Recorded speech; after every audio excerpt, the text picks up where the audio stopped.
What's up guys, my name is Ace, and with the launch of the Operation Grand Heist event, we have two brand new ranged weapons as well as a new melee weapon. And today I'm going to go through and share some of the basic stats of these weapons just to give you a general indication of how they perform, to let you know whether or not they'd be worth getting.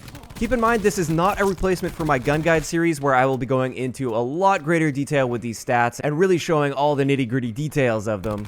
Those gun guide episodes will be coming sometime next week. So first up, let's get into how exactly you earn these new weapons. It's actually the same as the previous event. At tier 25, we will get the melee weapon, which is the cha-ching, and this is just a money bag that you hit people with, and as far as I'm aware, this is statistically identical to the combat knife, so really nothing to say here. Then, at tier 50 of the Contraband stream, you will be getting the Rampage shotgun, which is a fully automatic shotgun.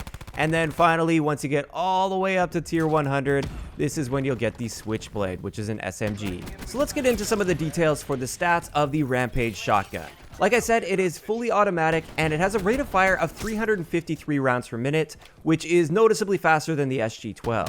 When it comes to our damage profile, I don't have the exact per pellet damage numbers, but I do know that at point blank range, assuming all of your pellets hit, it will be dealing 85 damage, and therefore it will be a 2-shot kill. I was also able to find the maximum hit potential is approximately 14 meters. It's pretty much the same as the other shotguns. And at this range, depending on how many pellets hit, it can take up to 6 shots to get a kill on an enemy. So it's going to be anywhere from 2 to 6 shots to kill, depending on the range as well as how many pellets you hit.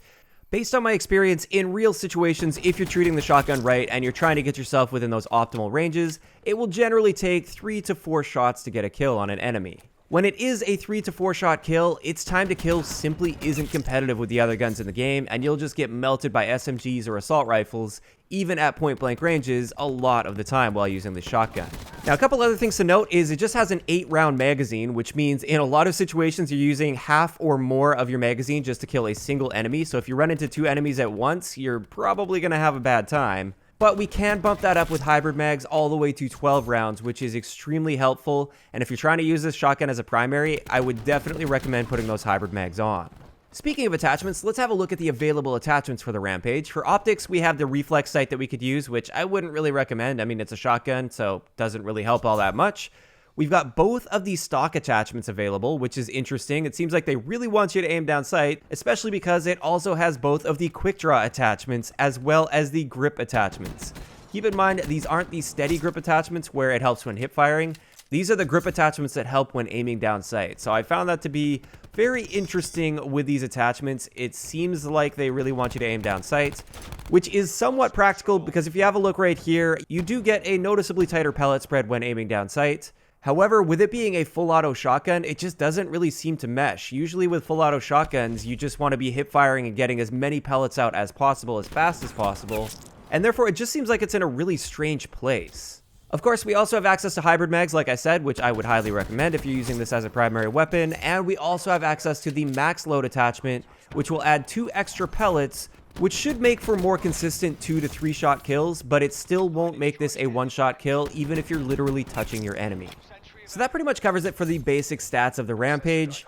Personally, I really don't like this shotgun. I don't think it's a very good gun at all. Like I said, I often find myself getting 2 to 3 hit markers and then just getting absolutely melted by an SMG or assault rifle right at close range. And it really doesn't seem like the attachments fit the gun. It seems like this gun should instead have laser sight, for instance, and I really think it's just in a confusing state, at least currently. I would much rather have a MOG 12 or an SG-12 in my hands if you're going to give me a shotgun in this game. So next up, let's have a look at the Switchblade, which is the new SMG that you get at tier 100. And with this, it's going to be a 5 to 9 shot kill, and it's got a standard rate of fire of 840 rounds per minute, which is somewhere between the SOG and the Cordite. Now, one thing to keep in mind is even though it has that 5-shot kill range, this is an extremely short 5-shot kill range. You have to be practically touching your enemy.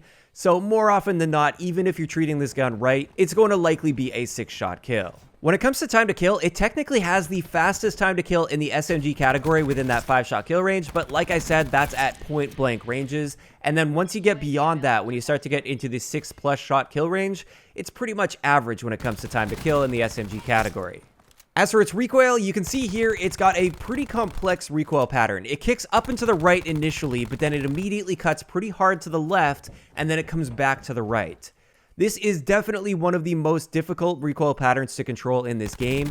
I feel way more comfortable when it comes to accuracy with all of the other SMGs, including the Spitfire. As for the magazine capacity, it is very small compared to the fire rate. It's only 26 rounds, which means you can burn through that extremely quickly. And I often find myself, after getting one kill at medium range where I'm missing a few shots, I've already used half of my magazine, and therefore if I run into that second person and I don't have attachments on this gun, I will often run out of ammo in my magazine before I'm able to get that second kill. Now when it comes to available attachments, we've got the reflex as well as the elo sight for our optics, which is kind of nice to see. And then for the other attachments, we have access to both of the quick draw attachments, which I feel is complete overkill because this gun already has the fastest aim down sight time in the SMG category at about 210 milliseconds. And I don't think it's really necessary to have both of these quick draw attachments, which will take your aim down sight time all the way down to 125 milliseconds. You're already snapping on a target nearly instantly without quick draw, so I feel it's kind of weird to have these attachments on this. We've also got access to both of the rapid fire attachments, and with the first rapid fire attachment, this will actually bring the rate of fire equal to the SOG 9mm at 909 rounds per minute. And then with rapid fire 2, we can bump that up to 954 rounds per minute. It's also quite interesting that we have access to the stabilizer attachment, which will stabilize our idle sway. It doesn't really seem to make sense on this gun though, because this gun isn't very accurate. It's hard to control the recoil of. So reducing your idle sway so you can get that better first shot accuracy at longer ranges, it just doesn't make any sense because the gun's not viable at longer ranges. We also have access to the grip attachment, which will definitely help a noticeable amount, but it's still a relatively difficult recoil pattern to control. We've got access to the stock attachment, which is really nice. Laser sight, which is also quite nice. Hybrid magazines, which I would say is pretty much necessary on this gun. I hated this gun until I got the hybrid mag attachment unlocked. And finally, we have access to FMJ to help with those armor users out there. So when it comes to this gun, you can essentially make it equal to the SOG 9mm when you have rapid fire and hybrid mags equipped, but even then, it has a harder recoil pattern to control. The only upside that this gun has over the SOG 9mm is at those point-blank ranges, you have the ability to get a 5-shot kill, whereas with the SOG 9mm, you don't have that option. So overall, looking at both of these brand new weapons that we got with this event, I would say they are both below average guns. They are not very good at all in their current state. Of course, the SMG, you can work with it. When you get the right attachment set up on it, it's very usable and you can do well with it. I'm not saying you can't do well with it, but it's simply not as good as the other SMGs in the game. There are much better options out there, like the SOG 9mm, for instance. So if you are thinking about spending money to buy all these tiers and get these guns unlocked immediately, I would say absolutely do not waste your money. These guns simply aren't really all that good.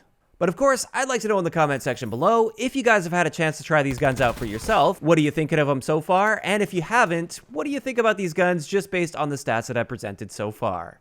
If you enjoyed the video, a like rating is always appreciated, and don't forget to subscribe for more if you haven't already. I'll talk to you guys next time. Yeah.